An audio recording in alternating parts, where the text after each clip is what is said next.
নমস্কাৰ।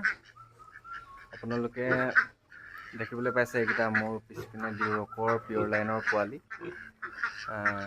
কোনোবাই যদি ডিউৰকৰ পিয়ৰ লাইন পুহিম বুলি ভাবিছে তেতিয়া মোৰ লগত যোগাযোগ কৰিব।